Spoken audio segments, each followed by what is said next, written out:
రమేష్ రెడ్డి గారు charitable trust మన పొద్దుటూరులో అవయవ దానము అవగాహన కల్పించాలని మన పొద్దుటూరులో ఉండబడిన డాక్టర్లందరితో ఆయన మాట్లాడి ఈరోజు మన మార్కెట్ యార్డ్ దగ్గర నుంచి ఒక ర్యాలీగా అవయవ దానము చేయండి మీరని నినాదాలు ఇచ్చుకుంటూ ఈ ఐఎంఏ బిల్డింగ్కి వచ్చి ఇక్కడ సమావేశం జరిపి మేమందరి ద్వారా అవయవ దానం చేయండి అని చెప్పించడం జరిగింది. ఇది ఒక మంచి కార్యక్రమం. ప్రభుత్వాలు కూడా దీన్ని ప్రోత్సహిస్తున్నాయి. మాకు పార్టీ మీటింగ్లో గౌరవ ముఖ్యమంత్రి చంద్రబాబు నాయుడు గారు అవయవ దానాన్ని అవగాహన కల్పించే దానికోసం త్వరలోనే ప్రభుత్వం అన్ని ప్రాంతాలలో కూడా ఈ సమావేశాలు ఇవన్నీ పెట్టి అవయవ దానాన్ని మనం ప్రోత్సహించాలని చెప్పడం జరిగింది. దాంట్లో భాగంగానే ఆల్రెడీ ఈరోజు అందరికీ కూడా చెప్పడం జరిగింది. నేను మొట్టమొదట ఒకరికి చెప్పేదానికంటే ముందు నా అవయవ దానాలు కూడా నేను ఇవ్వడం కూడా జరిగింది. మా కుటుంబ సభ్యులు కూడా అందరితో సంతకాలు పెట్టి ఇప్పిస్తాను. ఒకటి, చివరి దశలో మనం చనిపోతామని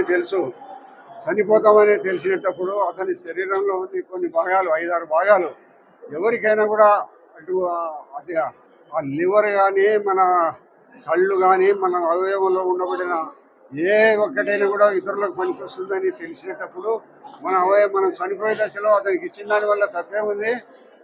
అవతల మనిషి మన వలన కొంతకాలం 10-15 సంవత్సరాలు జీవించేదానికి అవకాశం ఉంటుందనేది ఆలోచన మనం చేయాలి. మనతో పాటే ఇవన్నీ కుళ్ళిపోవాలని అనుకోవడం అనేది కరెక్ట్ కాదు. ప్రతి ఒక్కరు కూడా చైతన్యవంతులం కావాలా. మనిషి చనిపోతుండగానే గుంతలో కూర్చడమో కాల్చడమో జరుగుతుంది. ఆ అవయవాలు కాలిపోయిన దానివల్ల మనకు వచ్చేది ఏముంది? గుంతలో కూర్చిన దానివల్ల మనకు వచ్చేది ఉపయోగం ఏముంది? మన అవయవం ఏ శరీరంలో ఉండకపోయినా ఏ అవయవం అయినా ఇతరులకు పనికొస్తుందంటే తప్పనిసరిగా ఇచ్చే ప్రయత్నం ప్రతి మనిషి చేయాలి. ఎందుకంటే మనం పోతామని తెలిసిన తర్వాత ఎందుకు అవన్నీ చెడిపోయిన దానివల్ల ఏంటి ఉపయోగము? దయచేసి ప్రతి ఒక్కరూ అవగాహన కల్పించుకోండి. దీని భారతదేశ ప్రభుత్వం కానీ మా ముఖ్యమంత్రి చంద్రబాబు నాయుడు గారు కానీ విస్తృతంగా అవయవదానం కార్యక్రమాలను చేపట్టాలి. అతి త్వరలో ఈ కార్యక్రమం ముమ్మరంగా మొదలవుతుంది అనేది కూడా మాకు చెప్పడం జరిగింది గౌరవ ముఖ్యమంత్రి గారు. నేను పొద్దుటూరుకి సంబంధించిన ప్రజలకు ఈరోజే చెప్తున్న అందరూ అవగాహన చేయమని. ప్రభుత్వం భవిష్యత్తులో కూడా దీనిని అన్ని ప్రాంతాలలో దీన్ని విస్తృత ప్రచారం చేసి అవయవదానం చేసిన దానివల్ల మనం చివరి దశలో మనకు ఆత్మసంతృప్తి ఉంటుంది. మీరందరూ ఆలోచించండి. డబ్బు, బంగారు, పిల్లలు ఎవరో మనకు సంతృప్తినియ్యరు. చివరి దశలో మనం చేసిన మంచి పనిని మనకు ఆత్మసంతృప్తి ఇస్తుంది. ఒక టీచరు నేను చదువు చెప్పిన పిల్లల్లో ఇంతమంది ప్రయోజకులైనారు అనే ఒక ఆత్మసంతృప్తి అన్నిటికంటే గొప్పది. కాబట్టి డబ్బులు, బంగారు, బిడ్డలు వీళ్ళందరూ వాళ్ళేం కాదు. మనం చేసిన మంచి పని మనకు తోడుగా ఉంటుంది. మనం చేసిన పని ఏదో అందరూ చెప్తుంటారు స్వర్గమో నరకమో ఇట్లాంటివన్నీ ఉన్నాయని మనకు తెలియదు, కానీ మంచి పని చేసిన దానివల్ల స్వర్గం అనేది ఉంటే స్వర్గానికి పోతాడనేది నా అభిప్రాయం. కాబట్టి ప్రతి ఒక్కరూ ఇటువంటి అవయవ దానాన్ని అందరూ కూడా తోటి మనిషికి మీ చివరి దశలో డాక్టర్లను సంప్రదించి మీ చివరి దశలో తోటి మనిషికి అవసరం ఉండేవానికి అందించిన దానివల్ల మనం అవయవాన్ని ఇచ్చిన దానివల్ల ఇప్పుడు కొవ్వూరు రమేష్ రెడ్డికి 23 సంవత్సరాలు.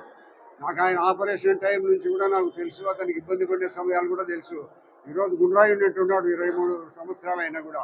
కాబట్టి ప్రతి ఒక్కరూ ఈ యొక్క కార్యక్రమాన్ని ప్రతి ఒక్క ఇంట పిల్లలకి అందరికీ కూడా చెప్పి బాగా ఎడ్యుకేట్ చేసి కొన్ని సందర్భాలలో కొన్ని అవయవాలు లేని కారణంగా చనిపోయే వాళ్ళందరికీ మనం సహకారం అందిస్తే అతను బతికి జీవిస్తే మనం జీవించినట్టుగా భావించి అందరూ కూడా ఈ అవయవదానంలో అవగాహన కల్పించుకొని మన పిల్లలు పెద్దలు అందరూ కూడా ఇటువంటి అవయవదానాన్ని చేయాల్సిందిగా అందరినీ కోరుతున్నాను. ఈ రోజు కొవ్వూరు రమేష్ రెడ్డి గారి ఆధ్వర్యంలో అవయవదానం పైన ర్యాలీ తీసుకోవడం జరిగింది.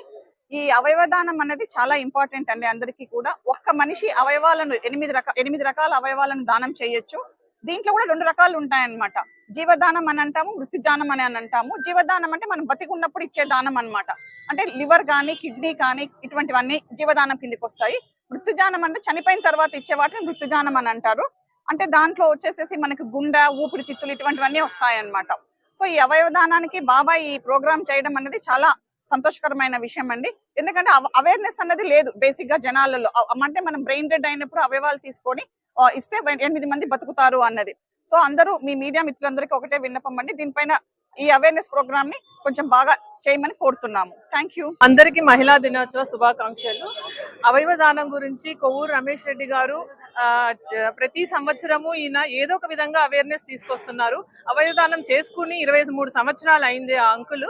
కానీ ఏదో చేపించుకొని ఉన్నాం అనుకోకుండా అవేర్నెస్ పెంచి ఆరోగ్యాన్ని కూడా జాగ్రత్తగా 23 సంవత్సరాలు కాపాడుకొస్తున్నాడు అంటే ఇట్స్ ఎ గ్రేట్. అందరూ పని అయిపోయినాక అందరు గమ్ముగా ఉంటారు, కానీ ప్రజల్లో కూడా ఈ అవేర్నెస్ ఇంతవరకు ఎంతసేపు ఉన్న బ్లడ్ డొనేషన్ అని అవే అన్ని ఉంటాయి, కానీ ఆయన చేపించుకొని ఆయన ఎంత సఫర్ అయినాడో, ఆయన ఇప్పుడు ఎంత ఎంజాయ్ చేస్తున్నాడో, సో దాన్ని అందరికీ తెలియాలి అని ప్రతి సంవత్సరము అవయవ దానం గురించి చేయడం.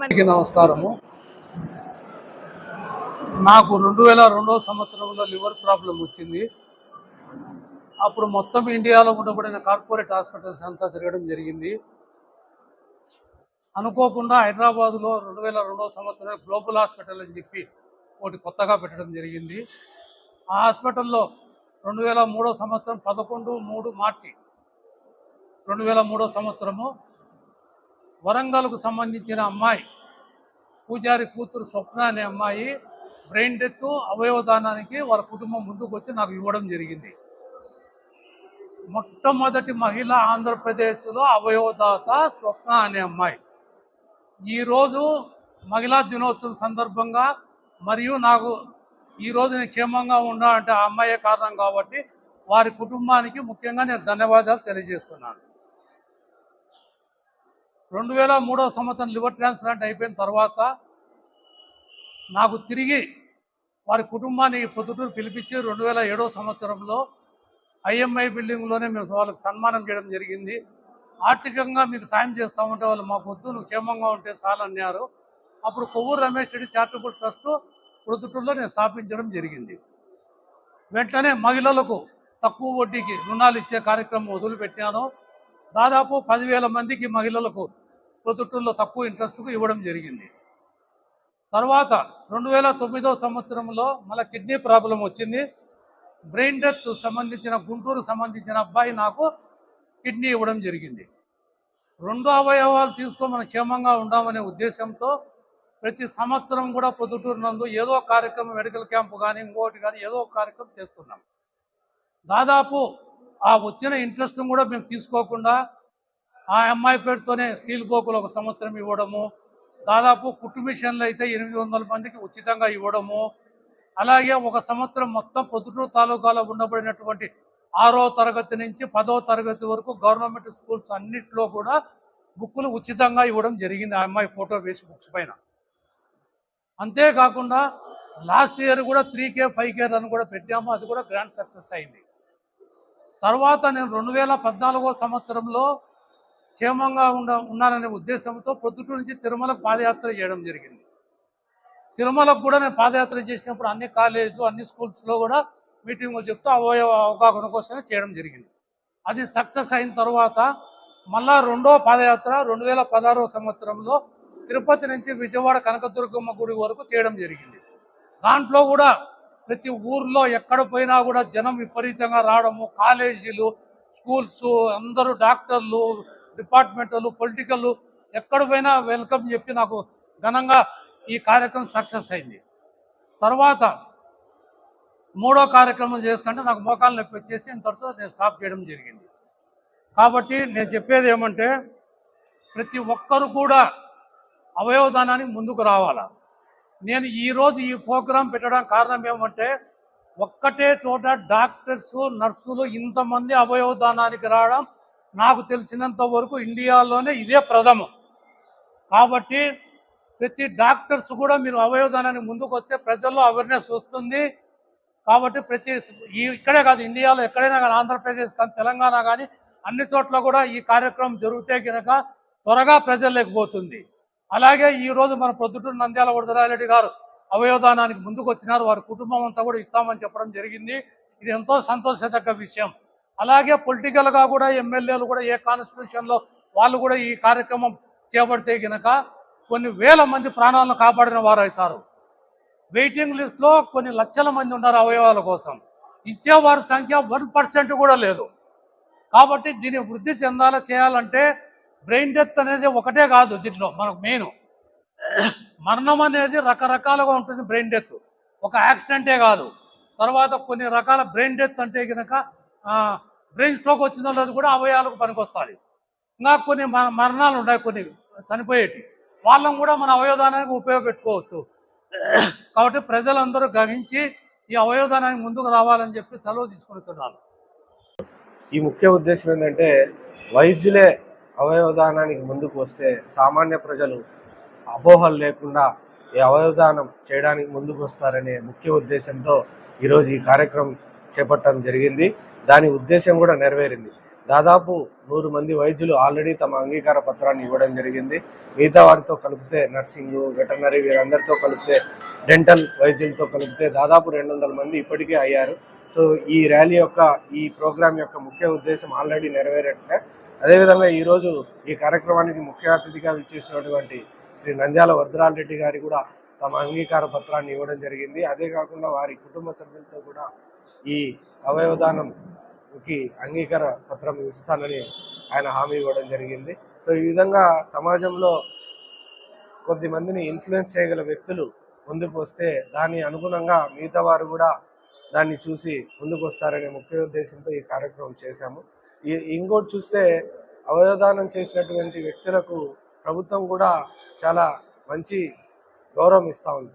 ఎవరైతే అవయవదానం ఇస్తారో వారికి 10,000 రూపాయల అంత్యక్రియలకు, అదేవిధంగా గౌరవ ప్రభుత్వ మర్యాదలతో వారి అంతిమ సంస్కారాలు చేయడం జరుగుతుంది. అదేవిధంగా అవయవదానానికి ఎవరైతే ముందుకు వస్తారో ఒక గ్రూప్ 3 లేదా గ్రూప్ 4 స్థాయి ఉద్యోగం కూడా కల్పించాలనే ఉద్దేశం ప్రభుత్వానికి ఉంది. మనం చూసుకుంటే ఈరోజు ఆంధ్రప్రదేశ్ అవయవదానంలో దేశంలోనే 6వ స్థానంలో ఉంది. రానున్న రోజుల్లో అది మొదటి స్థానాన్ని చేరుకోవాలని ఆకాంక్షిస్తున్నాను. అదేవిధంగా గడిచిన 2 నెలల్లో 64 ట్రాన్స్ప్లాంటేషన్స్ కేవలం ఆంధ్రప్రదేశ్ రాష్ట్రంలో, విభజించిన ఆంధ్రప్రదేశ్ రాష్ట్రంలో జరిగాయి.